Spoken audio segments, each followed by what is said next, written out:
Hey there, welcome back to the channel. Today's story isn't just any ghost tale, it's something that'll mess with your head. I know you've heard tons of creepy stories before, but trust me, this one hits different. It all takes place inside an airplane. Yeah, a regular passenger flight, cruising 30,000 feet above the ground. So buckle up, make sure your tray table's up, and keep your window shade down, just like the crew told us that night. And if you're new here, hit that like button and subscribe, because once you hear what happened on Flight 237, you won't be sleeping tonight. My name's Ethan Carter, 32, travel blogger. I was on my way back to LA from a layover in Tokyo. Nothing weird about the flight at first.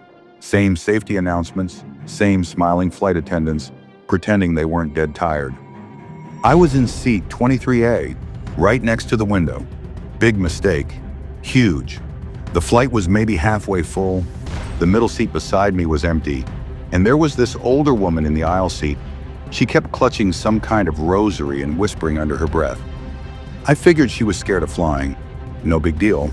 But that was before we hit whatever the hell that thing was. Somewhere over the Pacific, the captain made a weird announcement. His voice was calm. Too calm. Ladies and gentlemen, this is your captain speaking.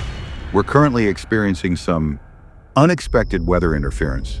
Please remain seated, and whatever you do not look out your windows. We all kind of laughed. Thought it was a joke. Some influencer chick across the aisle even made a TikTok about it, saying it was probably a new airline prank campaign or something. But then, the plane shook, hard, like something massive had just grabbed the tail. Lights flickered, people screamed, and then it got quiet. Like, not normal quiet, wrong quiet. No engine hum, no baby crying, not even a whisper, just silence, like the whole plane was inside a vacuum. I looked at the woman next to me. Her lips were bleeding from praying so hard. I turned to the window. My instincts told me not to, but I did anyway, and I saw it. It wasn't a bird, it wasn't ice, it wasn't lightning, it was a face. Not human, not animal, just wrong. Big gray eyes, skin like melted wax. It was crawling on the wing, peeking into the windows. Every time someone made eye contact with it, they froze, literally froze, like ice. That influencer girl, one look and boom, statue. Her body went stiff, eyes wide open, mouth mid-scream, frozen solid. The attendants came running, but they couldn't move her. She was iced from the inside out. I wanted to scream. I wanted to unbuckle and run. But the woman beside me grabbed my wrist and said, "It chooses those who stare. Don't stare. Don't acknowledge it." Panic spread fast. Some people tried to open the emergency exits midair. The flight crew tackled them. One guy near the back kept yelling, "We're in a time loop. I've been on this flight before." Nobody believed him until the same turbulence hit. Again, the captain made the same announcement, word for word. People started to remember things, conversations they swore they'd already had. One guy shouted, "This is the third time we're doing this. The third time." I checked my phone. No signal. The screen flashed white for a second. Then, the same face from the window appeared for just a millisecond in the reflection. Not on the camera. Inside the phone. I dropped it instantly. My watch said 12:15 a.m., then 12:16, then back to 12:14. The cabin lights flickered again. One of the attendants, Maria, screamed. She pointed to the first-class curtain. Blood was seeping out from under it. When they pulled the curtain back, there were no bodies, just empty seats. Every single person in first class had vanished. Luggage still there, shoes, phones, but not a trace of the passengers. One seat had a note on it, written in what looked like charcoal. They looked. Eventually, a group of us survivors tried to piece things together. Me, Maria the flight attendant, a priest named Father Jacobs, and a mechanic flying home from Japan named Rick.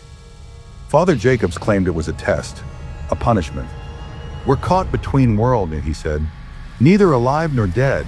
That thing out there, it feeds on our attention. Rick said it was electromagnetic interference from some government experiment in the sky. "We flew into the wrong airspace," he said.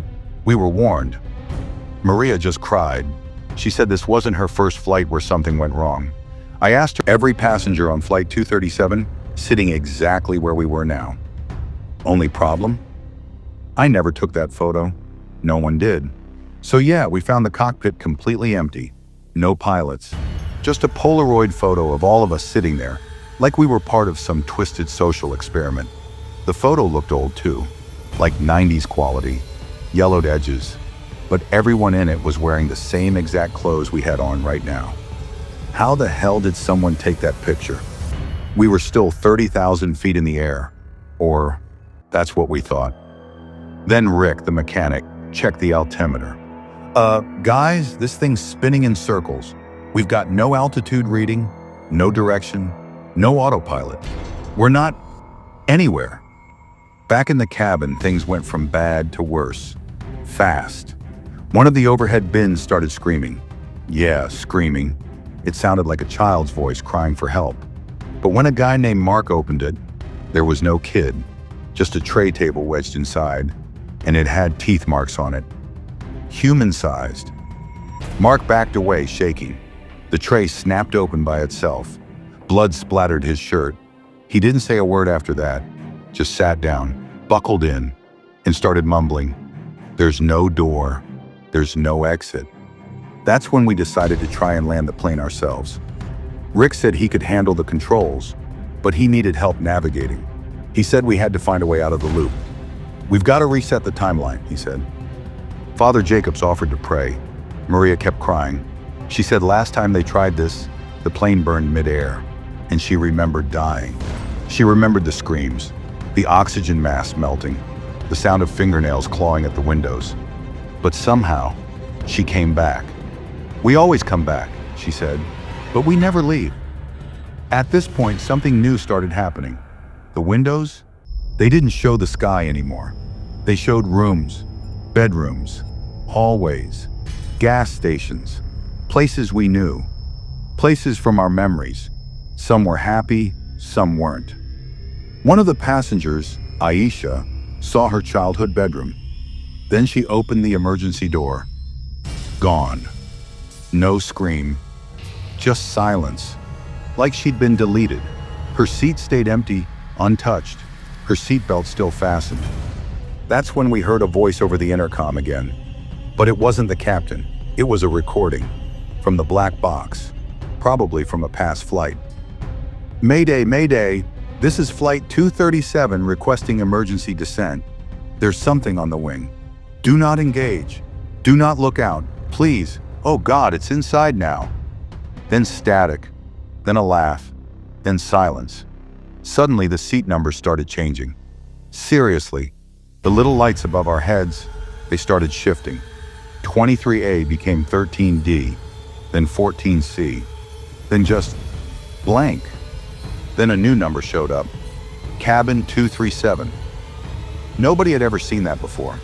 No Route 237, no such thing. But the back of the plane, where the restrooms were, had a new door now. It looked old, like a rusted metal door from a war bunker. Rick said, that wasn't there when we boarded. Of course, we opened it. Inside, it was cold. Not airplane cold, morgue cold. The walls were metal. The floor was damp. Fluorescent lights buzzed overhead. And at the far end of the corridor was a door with a mirror on it.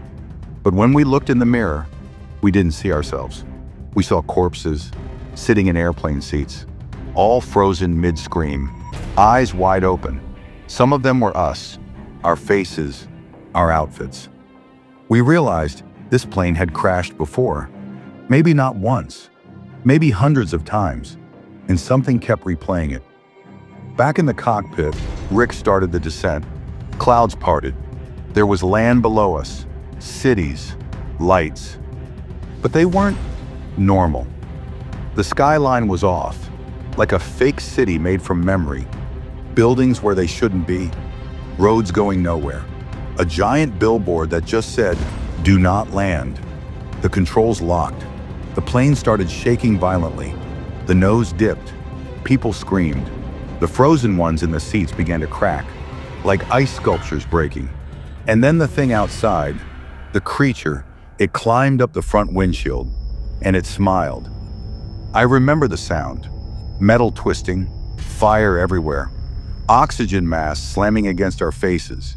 Everything faded to black. And then, I woke up, a soft voice on the speaker. "Ladies and gentlemen, welcome aboard Flight 237, now departing for Los Angeles. Please fasten your seatbelts." I was back in seat 23A. The woman beside me, same rosary, same whispered prayers, same blank stare.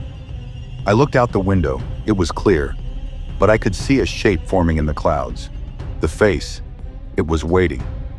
If you're watching this, remember one thing. Never sit by the window. Never fly at night.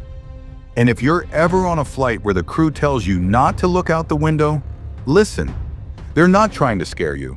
They're trying to save you. Like this story? Hit that like button, share it with your friends, and subscribe to the channel for more true horror tales that'll make you think twice before boarding a plane again. Until next time, stay grounded.